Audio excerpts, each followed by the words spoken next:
छठवीं कक्षा के बच्चों, आज हम त्रिभुज तथा त्रिभुज के गुणधर्म इस प्रकरण में प्रश्न संग्रह 36 देखेंगे। इस पर आधारित त्रिभुज तथा त्रिभुज के गुणधर्म जो है मैंने पिछले वीडियो में आपको इसके विषय में विस्तार से बताया था। और आज इस प्रश्न संग्रह के इसमें 1, 2, 3, 4 और 5 टोटल 5 प्रश्न हैं, जिनमें पहले प्रश्न में 3 उपप्रश्न हैं, दूसरे प्रश्न में भी 3 उपप्रश्न हैं, तीसरा प्रश्न जो है वो, उसके बाद चौथे प्रश्न में 1, 2, 3, 4 उपप्रश्न हैं और पाँचवें प्रश्न में 6 उपप्रश्न हैं। तो हर एक में से लगभग मैंने 1-2 सवाल आपको हल करके बताया हुआ है और बाकी के प्रश्न आपको स्वयं हल करने हैं। हल किस प्रकार से करना है उसका तरीका मैंने इस वीडियो में मैं जो है अच्छे से आपको बता रही हूँ, तो आप उसी प्रकार से इस प्रश्न संग्रह को हल करिए। तो सबसे पहले हम देखेंगे, पहला प्रश्न है, नीचे दी गई आकृतियों को ध्यान से देखो और कोणों के आधार पर प्रत्येक त्रिभुज का प्रकार लिखो। देखो, इस प्रकरण की शुरुआत करते समय आपको क्या क्या काम करना है। आपको अपनी कॉपी पे सबसे पहले यहाँ प्रश्न संग्रह 36 लिखना है, तारीख आज की डालनी है और उसके बाद में फिर आपको क्या करना है, पहले पूरा प्रश्न लिखना है। प्रश्न नंबर 1, यहाँ पे प्रश्न नंबर 1 पूरा लिखना है। नीचे दी गई आकृतियों को ध्यान से देखो और कोणों के आधार पर प्रत्येक त्रिभुज का प्रकार लिखो। इस तरह से प्रश्न लिखो। उसके बाद में यहाँ पे पहला प्रश्न आपका आ जाएगा, जिसमें आपको यहाँ पे PQR ये जो आकृति दी हुई है वो आपको ड्रॉ करनी है। जैसा कि दिख रहा है यहाँ पे ये 90 डिग्री का, एक 90 डिग्री लिखा नहीं है, लेकिन जब ये इस तरह से एक छोटा सा स्क्वायर जब यहाँ बना रहता है, वर्ग बना रहता है छोटा सा, तब समझ जाना चाहिए कि 90 डिग्री का कोण है। तो इस तरह से PQR ये 90 डिग्री दिया हुआ है। अब आपको क्या करना है, ये करने से पहले यहाँ पहले लिख लीजिए, न्यून कोण त्रिभुज, समकोण त्रिभुज, अधिक कोण त्रिभुज। एक रिवीजन है, न्यून कोण त्रिभुज 90 डिग्री से कम, समकोण त्रिभुज 90 डिग्री ठीक और अधिक कोण त्रिभुज 90 डिग्री से अधिक। इस तरह से यदि हम देखें तो इसका एक कोण 90 डिग्री है, इसलिए हम क्या करेंगे, त्रिभुज PQR यहाँ डैश डैश डैश, देखिए इस तरह से त्रिभुज PQR डैश डैश डैश त्रिभुज है, तो यहाँ ये 90 डिग्री है, तो यहाँ आ जाएगा समकोण त्रिभुज है। अब आप देखेंगे यहाँ पे प्रश्न संग्रह में ये पहला प्रश्न, दूसरा प्रश्न, तीसरा प्रश्न ये बगल बगल में लिखे हुए हैं। हमें क्या करना है, हमें एक के नीचे एक आकृति ड्रॉ करनी है। तो देखो, यहाँ पहली आकृति, यहाँ दूसरी आकृति और यहाँ तीसरी आकृति। उसके बाद में फिर आप क्या करो, आकृति बनाओ, उसके आगे प्रश्न लिखो, त्रिभुज XYZ डैश त्रिभुज है। तो जैसा कि आप देख रहे हैं ये 125 डिग्री दिया हुआ है, 125 डिग्री यानी 90 डिग्री से अधिक, तो ये हो जाएगा कौन सा त्रिभुज, अधिक कोण त्रिभुज। यहाँ आपको अधिक कोण त्रिभुज लिख देना है। इसके बाद में देखिए यहाँ पे ये है 70 डिग्री, ये है 48 डिग्री, ये है 62 डिग्री। अब यहाँ देखिए न्यून कोण त्रिभुज का क्या है, 90 डिग्री से कम, तो इसका हर कोण 90 डिग्री से कम है। ये भी 90 डिग्री से कम है, ये भी 90 डिग्री से कम है, ये भी 90 डिग्री से कम है, इसलिए कौन सा प्रकार हो गया, न्यून कोण त्रिभुज। आप यहाँ पे प्रश्न लिख करके वहाँ लिख दीजिए न्यून कोण त्रिभुज। यहाँ आपका पहला प्रश्न पूरा हो जाएगा। अब दूसरा प्रश्न आपका है, नीचे दी गई आकृतियाँ ध्यान से देखो और भुजाओं के आधार पर प्रत्येक त्रिभुज का प्रकार लिखो। तो यहाँ 3 आकृति दी है, फिर से आपको वैसे ही करना है, एक के नीचे एक आकृति आपको बना लेनी है। पहले यहाँ देखिए मैंने पहली आकृति बनाई हुई है और इसमें जैसा कि ये निशान जो है ये दिखा रहा है कि ये तीनों भुजाएं एक समान हैं, तो इससे ये सिद्ध होता है कि त्रिभुज ABC भुजाओं के आधार पे क्या है, ये तीनों भुजाएं समान है, तो समबाहु त्रिभुज हो जाएगा। इसी तरह से अब इसमें का जो दूसरा त्रिभुज है, ये दूसरा त्रिभुज आप यहाँ देखिए, यहाँ पे दिखाया हुआ है कि ये यहाँ एक लाइन है, इसमें 2 लाइन है, इसमें 3 लाइन है, मतलब ये तीनों भुजाएं अलग अलग हैं। तो जब तीनों भुजाएं अलग अलग होती हैं तो वो त्रिभुज कौन सा होता है, विषमबाहु त्रिभुज होता है। तो यहाँ त्रिभुज DEF विषमबाहु त्रिभुज है। उसके बाद देखिए यहाँ पे ये 2 भुजाएं एक समान दी हुई हैं और सिर्फ एक भुजा अलग है, तो ये हो जाएगा समद्विबाहु त्रिभुज। जैसा कि आपने त्रिभुज के प्रकार में आपने ये बातें समझी थी। और ये एक के नीचे एक आकृति बनाना, जैसे मैंने पहला प्रश्न समझाया उसी तरह से। इसके बाद इसका जो तीसरा प्रश्न है, पहले आप क्या करेंगे, आकृति बनाइए, तीसरा प्रश्न पहले पूरा लिख लीजिए।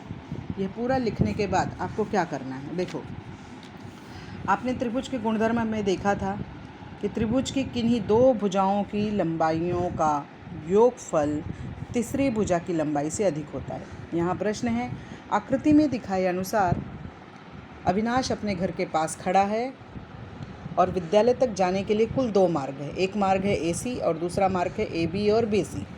तो उनमें से कौन से मार्ग से जाने पर उसे कम दूरी चलनी पड़ेगी और उसका कारण लिखो।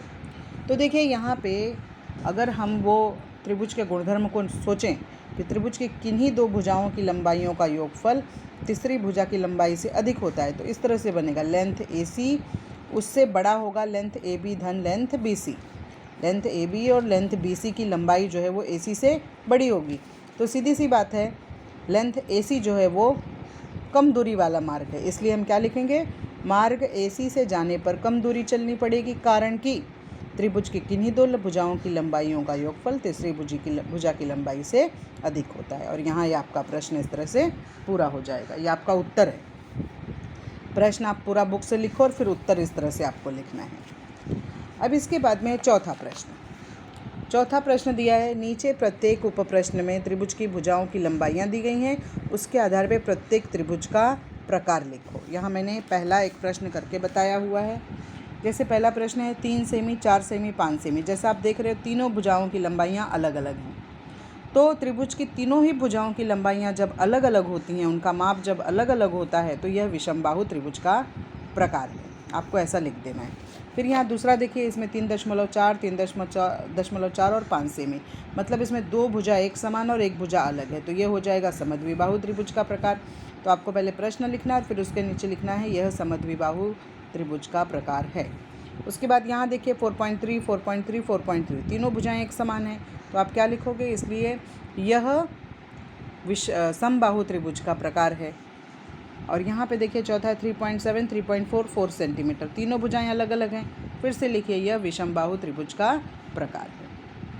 यहाँ पे आपका इस तरह से चौथा प्रश्न पूरा हो जाएगा। चौथा प्रश्न का एक प्रश्न किस तरह से करना है वो मैंने यहाँ पे दिया, ये प्रश्न है और ये उसका हल है, उत्तर है। इसी तरह से आप दूसरा प्रश्न लिखिए, मेजरमेंट्स लिखिए और उसके नीचे फिर त्रिभुज का प्रकार लिख दीजिए। बस इस तरह से ये चारों प्रश्न आपको एक के नीचे एक करने हैं। अब हम देखेंगे पांचवा प्रश्न। त्रिभुज की रचना करने के लिए नीचे त्रिभुज की भुजाओं की लंबाइयाँ दी गई हैं और भुजाओं की दी गई इन लंबाइयों द्वारा त्रिभुज की रचना करना संभव है या नहीं, कारण लिखो। पहला प्रश्न है 17 सेमी, 7 सेमी, 8 सेमी। अब हम देखेंगे, यहाँ पे देखो पहला प्रश्न मैंने सॉल्व किया है। आपको ये प्रश्न कैसे करना है, पहले पांचवा प्रश्न लिखो, पूरा प्रश्न लिखने के बाद उसके नीचे नंबर 1 डालो, नंबर 1 डाल के वहाँ 17 सेमी, 7 सेमी, 8 सेमी लिखो। अब नियम क्या है, दो भुजाओं का योग, ये जो बड़ा होता है सबसे बड़ी भुजा से। अगर 3 भुजाएं दी हैं तो उसमें सबसे बड़ी भुजा से जो दो भुजाओं का योग होगा वो बड़ा होगा। तो सबसे पहले इस नियम को आप लिख लो इस तरह से, दो भुजाओं का योग और वो बड़ा होगा किससे, सबसे बड़ी भुजा से। अब देखिए यहाँ पे जो सबसे बड़ी भुजा है वो 17 सेमी है, तो हमने 17 यहाँ लिख दिया है। और दो भुजाओं का योग, बची हुई दो भुजाएं कौन सी है, 7 सेमी, 8 सेमी, हमने यहाँ लिख दिया 7 धन 8। अब 7 धन 8 कितना आ रहा है, 15, और ये कितना आ रहा है, 17। तो क्या ये बड़ा है, 15 17 से बड़ा है, नहीं, इसलिए हमने देखो बीच में एक लाइन खींची हुई है कि 15 या 17 से बड़ा नहीं है। ठीक है, इसका मतलब जो त्रिभुज का गुणधर्म है कि दो भुजाओं की लंबाइयों का योगफल तीसरी भुजा की लंबाई से अधिक होता है, तभी त्रिभुज की रचना हो सकती है। तो यहाँ तो नहीं हो रहा है ऐसा, इन दो भुजाओं की लंबाइयों का योगफल जो सबसे बड़ी भुजा है उससे कम है, इसलिए इन लंबाइयों द्वारा त्रिभुज की रचना करना असंभव है। देखो जो सबसे बड़ी भुजा है, अगर उससे दो भुजाओं का योग जो है वो उसका माप कम होता है, तो इन लंबाइयों द्वारा त्रिभुज की रचना करना असंभव है। इस तरह से आपको ये लिख देना है। अब इसी में एक दूसरा प्रश्न भी मैंने हल किया। देखो दूसरा प्रश्न है 7 सेमी, 24 सेमी और 25 सेमी। फिर से हम इसका सूत्र लिखेंगे, दो भुजाओं का योग बड़ा होता है सबसे बड़ी भुजा से। अब सबसे बड़ी भुजा इसमें कौन सी है, 25 सेमी है, हमने 25 लिख दिया सबसे बड़ी भुजा। और बची हुई भुजा कौन सी है, 7 सेमी और 24 सेमी। तो 7 धन 24 हो जाएगा 31। और यहाँ देखिए 31 ये 25 से बड़ा है, तो ये बराबर है ना, दो भुजाओं का योग सबसे बड़ी भुजा से बड़ा आ रहा है। अब इसलिए इन लंबाइयों द्वारा त्रिभुज की रचना करना संभव है। अब यहाँ पे आपको तीसरा प्रश्न लिखना है। तीसरा प्रश्न जो है, वापस देखिए तीसरे प्रश्न में क्या है, तीसरे प्रश्न में है 9 सेमी, 6 सेमी और 16 सेमी। इसको देखते ही पहले तय कर लीजिए कि सबसे बड़ी भुजा कौन सी है, तीनों में 16 सेमी है। ठीक है, अब हम नियम लिखेंगे, दो भुजाओं का योग, ठीक इसी तरह से आपको भी अपनी कॉपी में करना है, दो भुजाओं का योग सबसे बड़ी भुजा।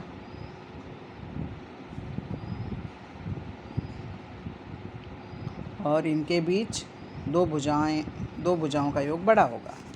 ये नियम है। अब यहाँ पे हम देखेंगे सबसे बड़ी भुजा है 16 सेमी, बड़े का चिन्ह लगाओ। दो भुजाएं कौन सी बच गई अब? 9 + 6, 9 + 6, 9 + 6 कितना होगा? 15।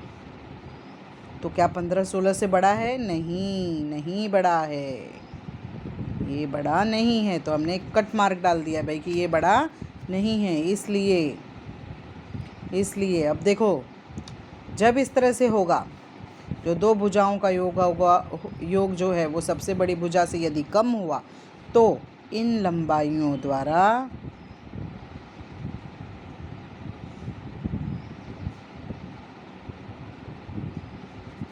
त्रिभुज की रचना करना असंभव है।